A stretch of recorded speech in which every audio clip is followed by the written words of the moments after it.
All right, so here's the deal. Everybody's pissing and moaning about the shutdown. Everybody's on social media losing their minds about the shutdown, and I get it. I understand. I truly, truly, truly do get it. If I was still a business owner that relied on the population doing business with me, I'd probably be pretty fucking pissed off with myself. But here's what people aren't seeming to understand. Here's what people aren't seeming to grasp. And here's what people aren't looking at in the big picture of things, okay? All of this can remain open.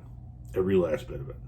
We can have bars open. We can have restaurants open. Salons can be doing hair. Tattoo parlors can be tattooing people. You can go to the gym. Your kid can go to school in person. Everything can remain open. All of it across the board. If everybody takes the necessary precautions for a short period of time. Now, it's not that difficult to think. Mask up, keep your distance, wash your hands, pretend like there's a virus going around. You just pretend. And see how well we can probably get our hands around this. Now, everybody says, we tried that shit. We did the lockdowns, we tried it, nothing worked, and we're right back in the same position we were. So none of this shit works. We just need to learn to live with it. No, bullshit. We don't need to learn to live with it. That's a crock of shit, okay? It didn't work because 40% of you fucking people said, this isn't real, this is all a hoax, I don't have to mask up, I'm a sovereign citizen, I'm going to scream and yell at the Walmart greeter, I'm going to scream and yell at the lady seating people at Chili's, I'm going to scream and yell at my stylist, I'm going to do whatever the fuck I need to do to make myself look like a moron and have a video of me screaming at people go viral across the fucking internet. And I'm going to not do anything to stop the spread of the virus. And that's why we are back where we are. Now, Illinois is, I'm telling you, at any moment getting ready to do another shutdown. Rumor has it we're getting ready to go into a stay-at-home order through Christmas. Michigan has shut down all of their schools, indoor dining, and their casinos. Here, this one right here. Burgum in North Dakota. Let me pull this up real quick.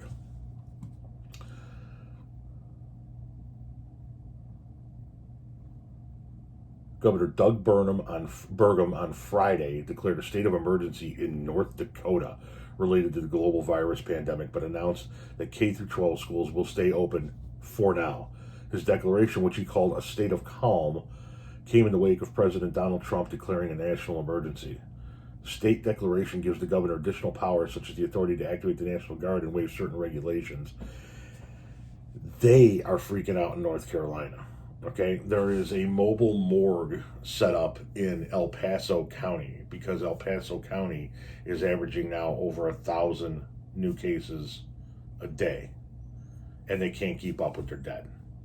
Indiana, deep red Republican Indiana, is shutting down sections of their economy, and the governor has unilaterally moved the state out of Phase 5 and back into Phase 4. Okay, now I know that the popular thing around here is to go, fucking Pritzker sucks. He does. I get it. Okay, I'm not arguing with you that he is not without faults, not fault in this, but without faults. But goddamn, at least he's fucking trying. And Governor Pritzker I've heard a million people tell me that this is a political move by Pritzker. Well, it was a political move by Pritzker when it was time to get Trump. And now Trump has lost the election, so there's no point in continuing that. Then people said it was a political move by Pritzker's part to get more money out of the federal government. Well, the likelihood of that happening is slim and none. So that's not happening. So what's the political motivation to continue it for Pritzker? And did Pritzker declare a state of emergency in North Dakota? Did Pritzker shut down the schools in Michigan? Did Pritzker close down the casinos and the indoor dining in Indiana? Did Pritzker set up a mobile morgue in El Paso County, Texas? No. Okay, you guys got to get off of Pritzker for a moment. Okay, you got to. The hatred of Pritzker is clouding your brain. Okay, look at the reality in state after state after state after state. It's happening in red states and blue states. It's happening in red counties and blue counties. It's happening all over the place. North Dakota is about as red as it fucking gets. Indiana is as red as it gets. Texas is the fucking definition of red. This is not a liberal plot. This is not a liberal ploy. This is simply common fucking sense. Stop listening to the morons on Facebook and Twitter with their research from YouTube University and start listening to the motherfuckers in the white coats that went to school for a decade. I do not understand. I don't get it. I don't get why 40% of this country has decided that because the leaders of their political party have turned their back on science for political purposes, everybody else decided to as well. I don't get it. And I don't get the whole career politician. Well, he's a career politician. He's pushing a vaccine. Or he's a career politician. He has an agenda. Don't you want a career politician? I mean, don't you want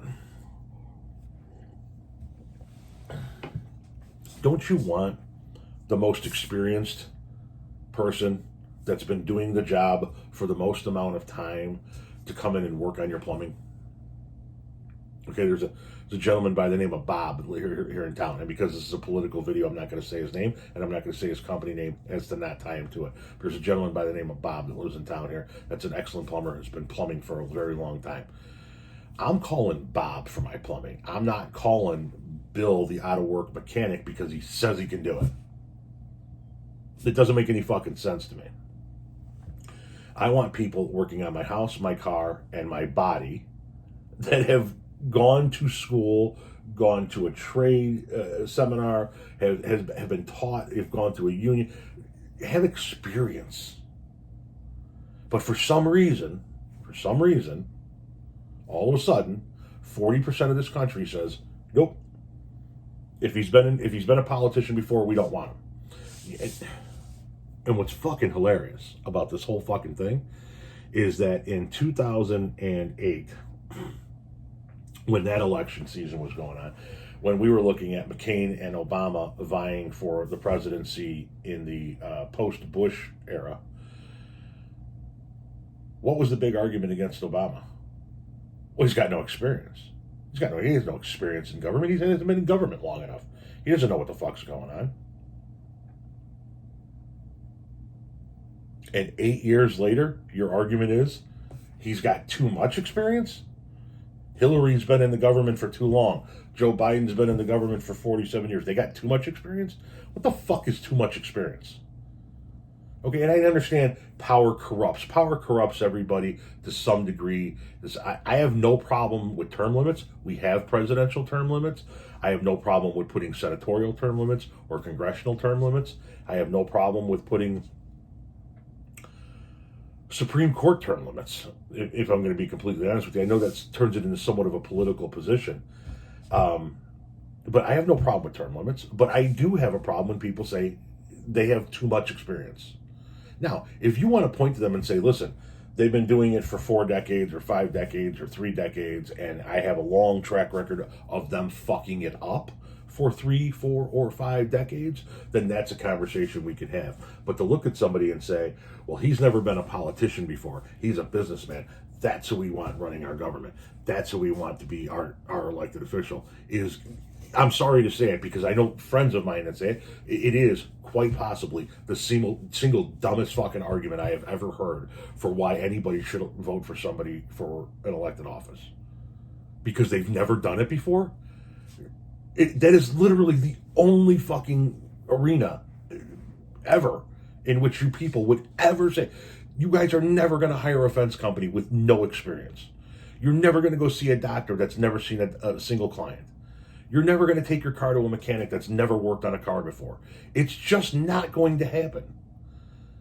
I don't care if they read a book last night, if they stayed in a Holiday Inn last night. It does not fucking matter. You're not taking your car to that person. You're not going to that doctor. But boom, here we go with the government, and it's, yep, we don't want career politicians.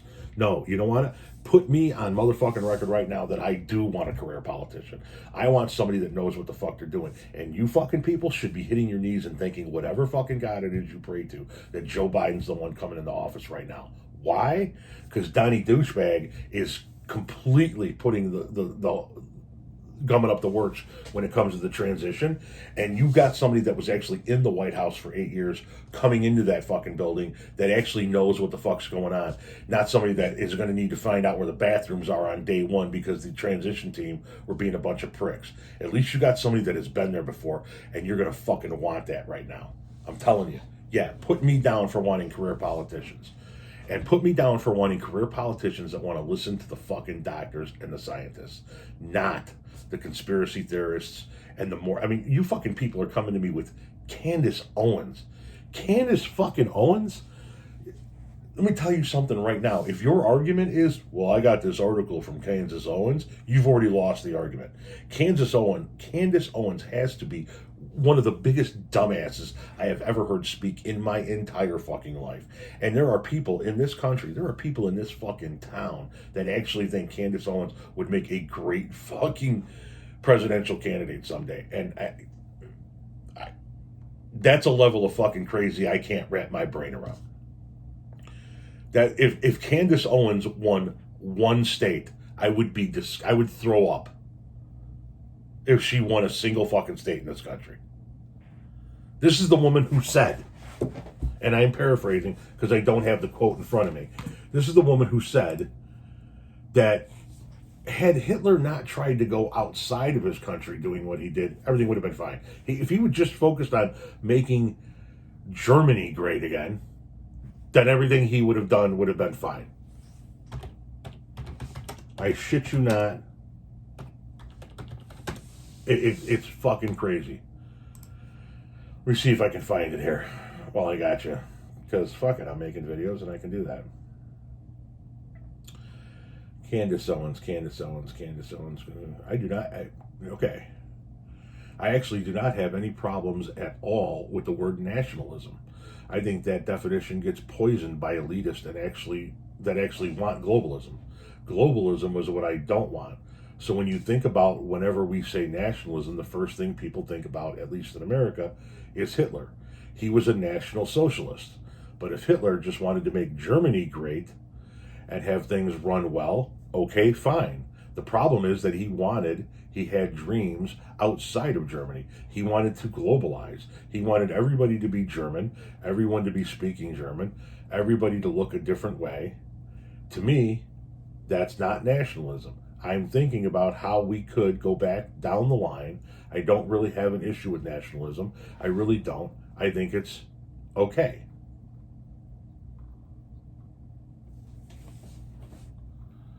No mention of the 6+ million Jews that were fucking slaughtered. No mention of that was, he shouldn't have done that. No mention of that.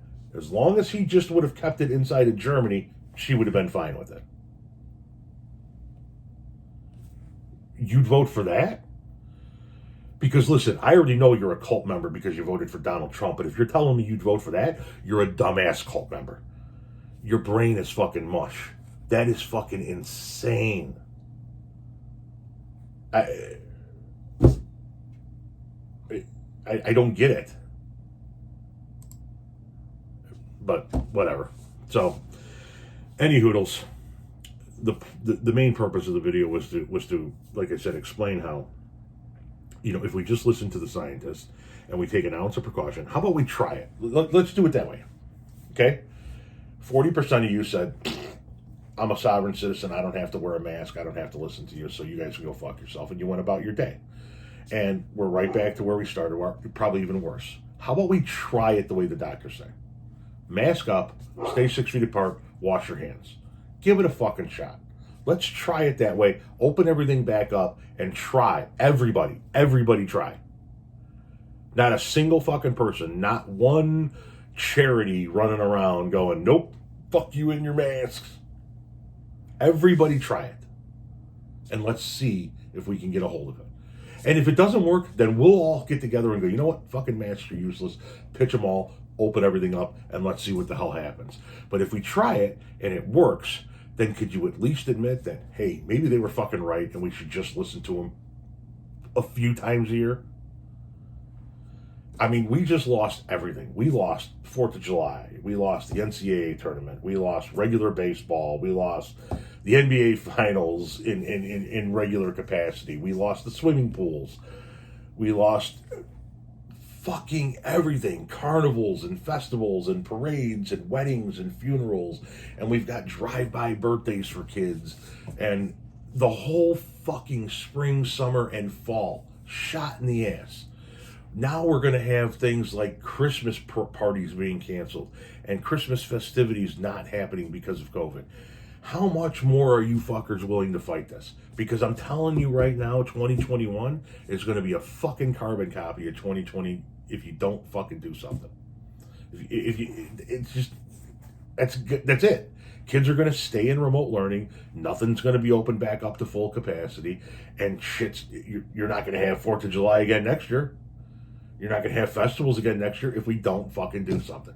So how about we just give it a fucking shot? Let's take the fucking winter and give it a shot and see if the Faucis of the world and the Dr. Birxes of the world are right. That's all. Just give it a fucking shot. All right? Sorry. It's the first day I got my office back to myself. My son went back to in-person learning, and I don't quite know what to do with myself. It's quite lovely.